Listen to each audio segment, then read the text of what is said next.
like, what's a good way to display these without being like, do we need to check on Rachel? Because she just put up a bunch of pictures of teenage boys from the early 2000s. Wow, talk about a cougar.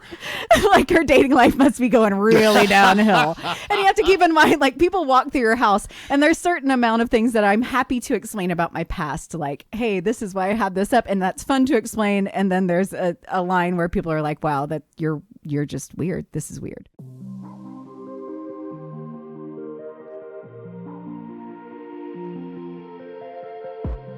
Jeff, check me out. I actually washed my hair the day before the podcast, so it looks pretty good, right? Look at you. I just want to say, listeners, this may never happen again. Look at this hair.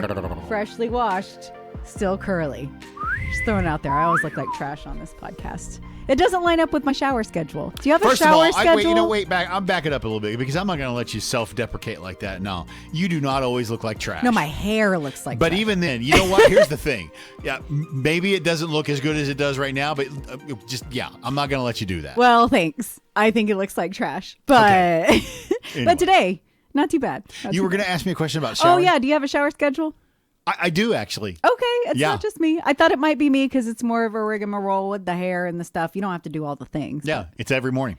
Oh, that's not what I would call much of a schedule. Sure it is. It's every morning.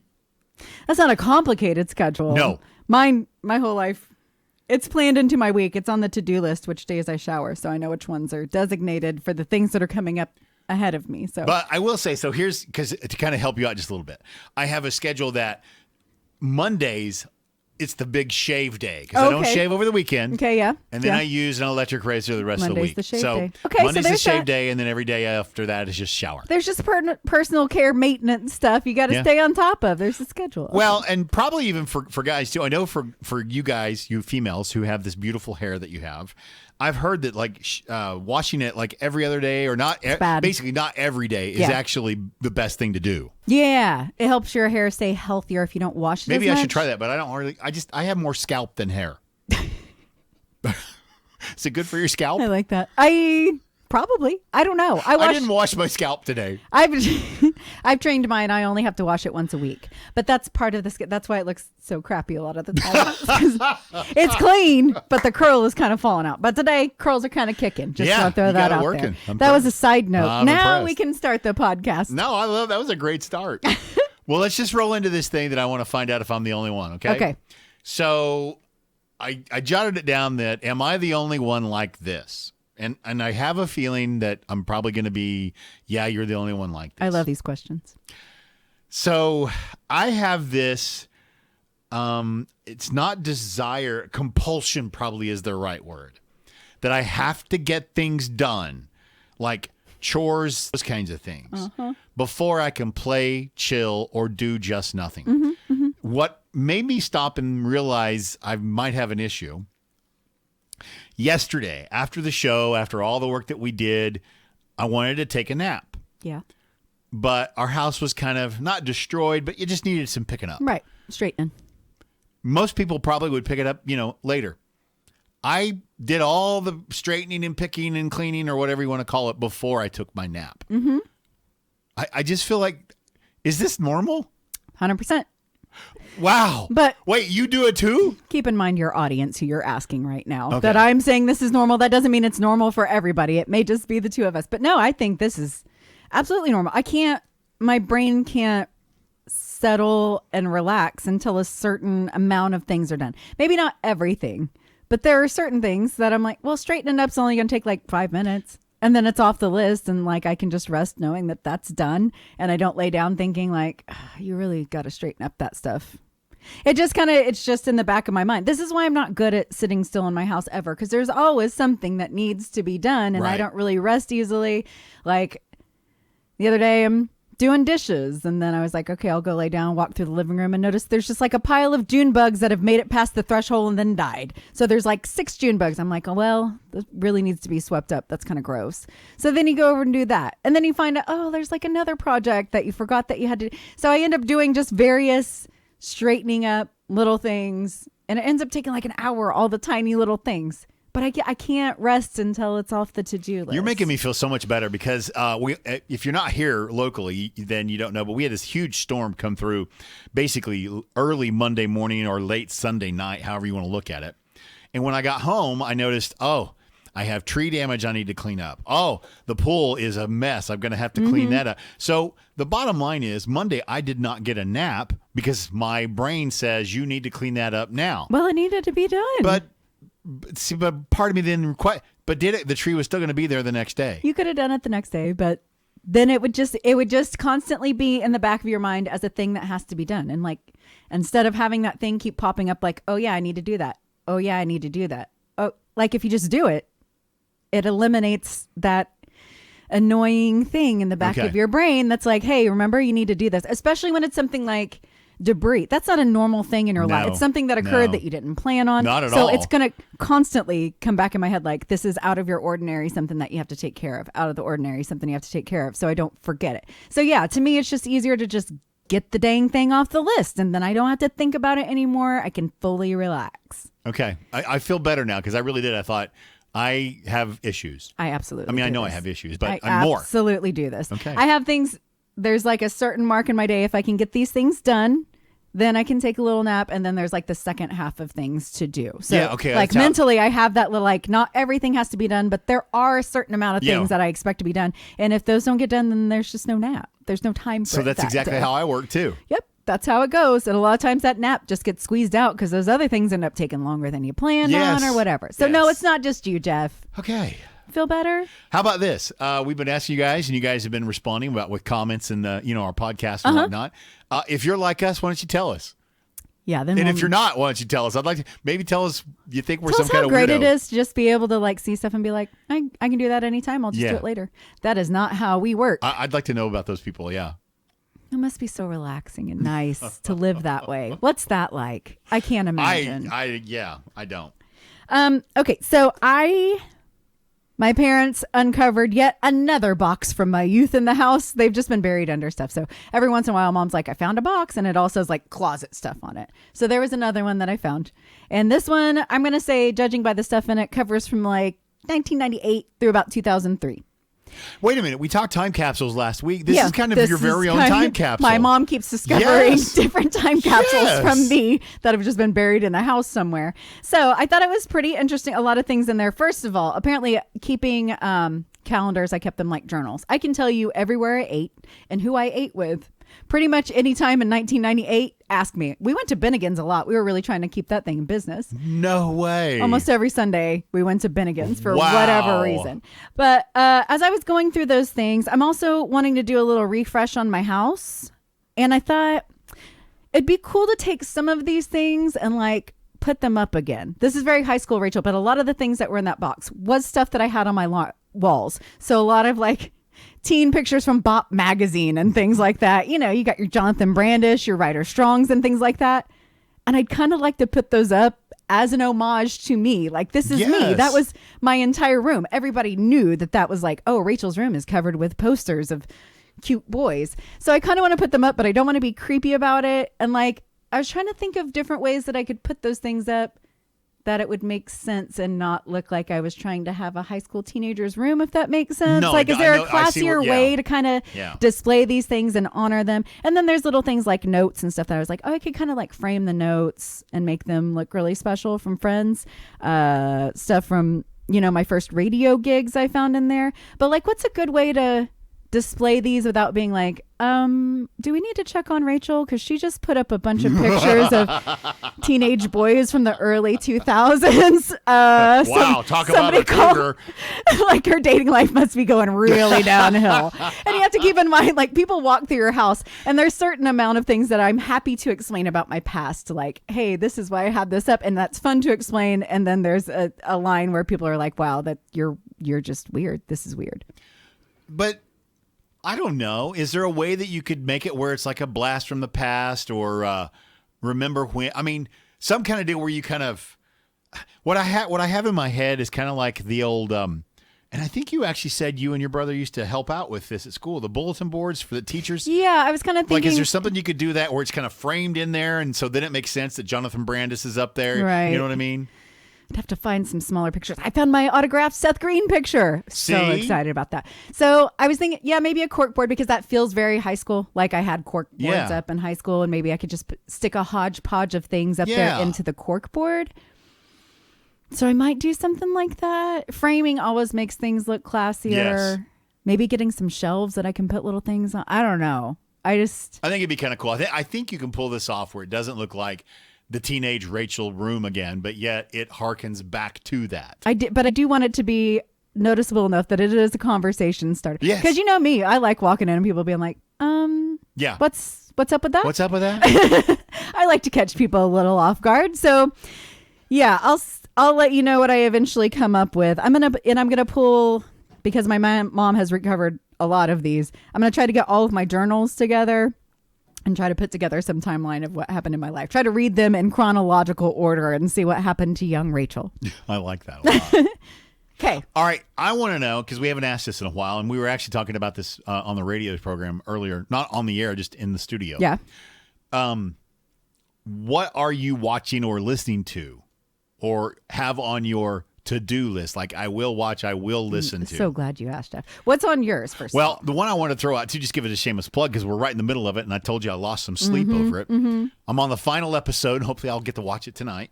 I Will Find You. It's on Netflix. It's an 8-episode series. Miniseries, yeah. Sam Rockwell, I think I think that's the actor's name. Okay. I love Sam Rockwell.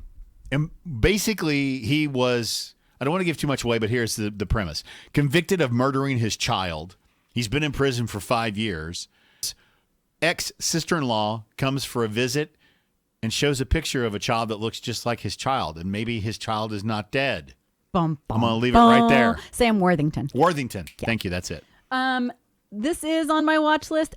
It got moved down a bit because it doesn't have the best reviews. It doesn't have bad reviews, but there are some that have like 90%. And this is in the 60s. So it got bumped down a little bit. But since you're loving it so much, might have to move it up. It's really good. Anything else that's been tripping your trigger lately? Well, and the other reason I wanted to bring this up too is because I noticed that I could watch Superman now from the house. Mm-hmm. And I just don't remember a whole lot of people liking this reboot of Superman. I can't remember. I guess what I'm getting at is, should I? Because you know me, if I watch it, I'm going to watch it. Yeah, I don't know why you're and like I this. just don't know if I want to invest time in this. And this is timely because Supergirl is coming out in theaters this weekend. Did it get good reviews? I don't know. See, that's clearly how I judge things of whether I'm going to invest my time in them or not. I want to see if they got renewed, because I hate getting into something that has one season that I really love and then it just got canceled. That feels like a ripoff. And I always check the reviews to see audience score and critic score to kind of get an idea of, is this really actually worth my time or not? Because I might like it more or less, but they're usually on whether it's good or not in general. Well, so the Supergirl movie, I'm like, really all that everybody's talking about is the Jason Momoa part. Can you blame him? No, but but again, my point is the movie is Supergirl. Yeah. I don't know. I do think that Jason Momoa was born to play Lobo. I will agree with that. But no reviews on it. Not enough reviews on it yet to aggregate. So I don't know on Supergirl. I don't know. Ratings play in a lot to what I watch. I will say that. I'm probably more dependent on it.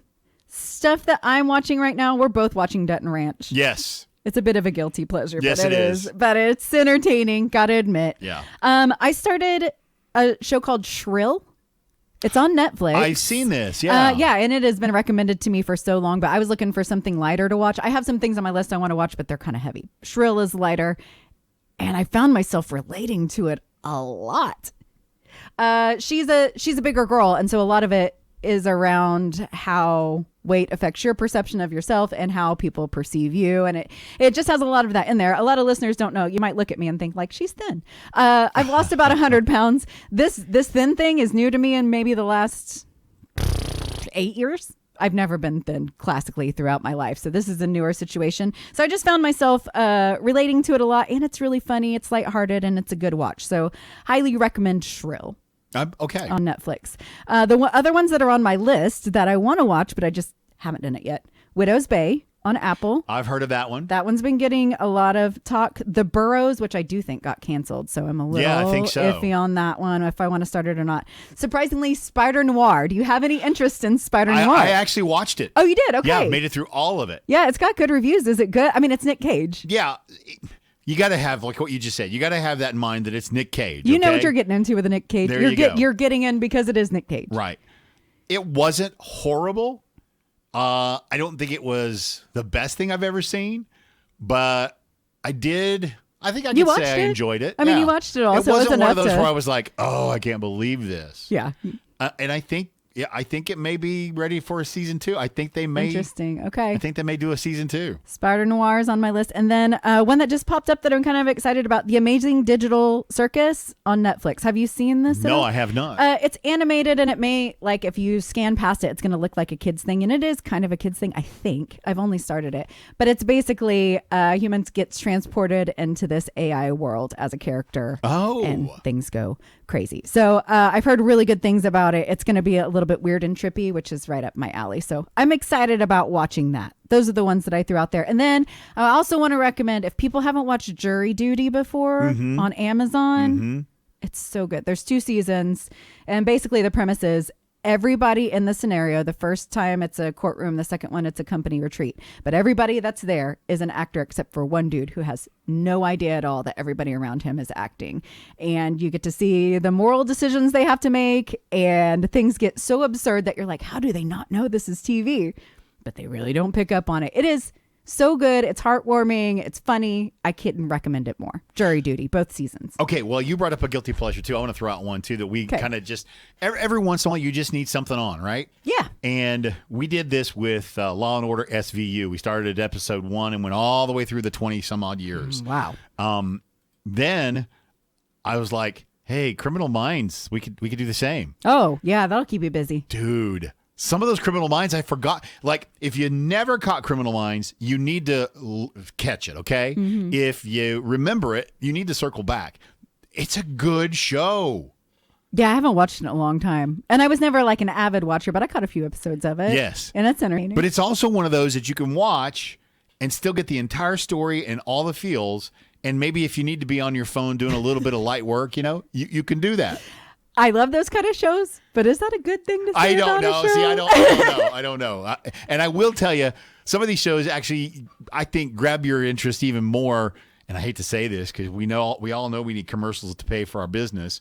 But without the commercials, because sometimes when that commercial break happens, you kind of get lost. I get up and go do something. Yeah, or you forgot where. Anyway. But listen, that's enough of that. The main reason I wanted to bring this up was I really wanted to use this also as a shameless plug to. You guys need to do us a favor and tell everybody you know that they need to put Off Air on their watch, listen list. Yeah. Oh, I didn't even get into podcasts. That's a totally different thing. Yeah. But yeah, go ahead and throw that on there. You can watch this. It's kind of like a show, right? Kinda. I mean, we're sometimes funny. We occasionally make it to 22 minutes. That's a show runtime. Yeah. That is. It is. We run longer than Big Bang Theory. It's true. It's true. Come on now. I don't know if that's good or bad, but it's a fact. Hey. I was talking to you about this morning, and I'm gonna bring it up. I got some things that people need to stop saying to single people. Yo, this is okay. Hang on, everybody. This is good. Joe, well, okay. Stop telling people that you're gonna find a person when you stop looking for him. I stopped looking a long time ago. They didn't appear magically. How long is the timeline on that? I don't know. But second thing to stop saying to people, well, it took me forever to find somebody. Everybody that says this to me is in their 30s when they got married. I am 42, y'all. I'm 42. So when you say like, oh, hey, you just need to be more patient. I didn't get married till my 30s. I'm a decade away from you now. Yes. When you tell me to be patient, I've been patient for an additional decade, and you thought it took forever. Also, there's a 20-year-old in my life who keeps saying that she's just getting too old and she's never going to get married. Oh. And I just had to tell her to shut her trap about that, because consider your audience around here, you have no pity from me whatsoever. I also had somebody post, they were basically like, I think the intention of the post was, I love being a parent. it gives meaning to my life. But it also indicated landed wrong with you. It landed wrong with me because it basically straight up said that if you're childless, all you have to look forward to is vacations and the eventual sweet sleep of death. Yeah. Which I got to say, I got a question for you as a parent. Don't you still look forward to vacations? And aren't we all headed towards that eventual sweet sleep of death? Yes, we are. So like, kid or not, those are still things that you're interested in, right? Yes. And I just want to be on the record that even though I am a single, childless cat lady, I still have people in my life that are important, that I care about, and a reason to live. I'm just throwing it out there. You can have meaning without having children or marriage.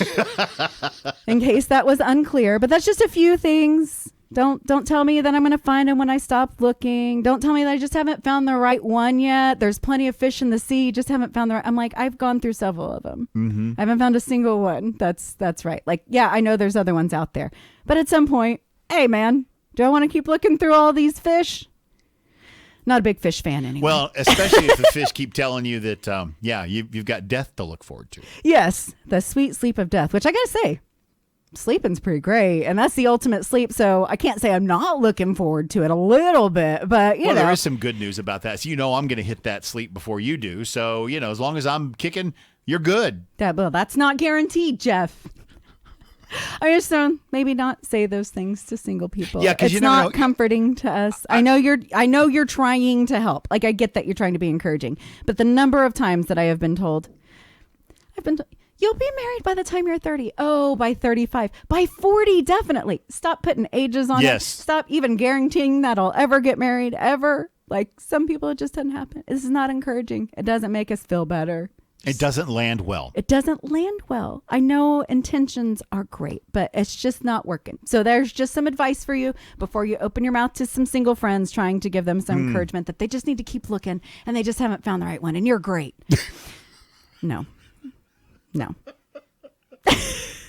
Okay, rant over. You feel better? I do. You had one more thing you wanted to do, we'll right? end it on a fun one because I want to see how well we do. Because we speak for a living. Uh-huh. We are the first to tell you that a lot of times your mouth just does not want to work like it's supposed to work. A lot, yeah. But it's really even more difficult if you do tongue twisters. You're making us do tongue twisters? I am, because I asked you the other day. I came across this on the socials and I tried it. And so, by the way, I want you guys to play along with us as you're listening and watching, okay?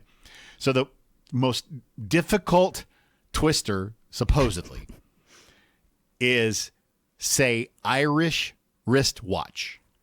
Irish wristwatch. If you do not, you have to go slow. If you do not slow down, you cannot say it. Yeah, because then it's Irish wash. See?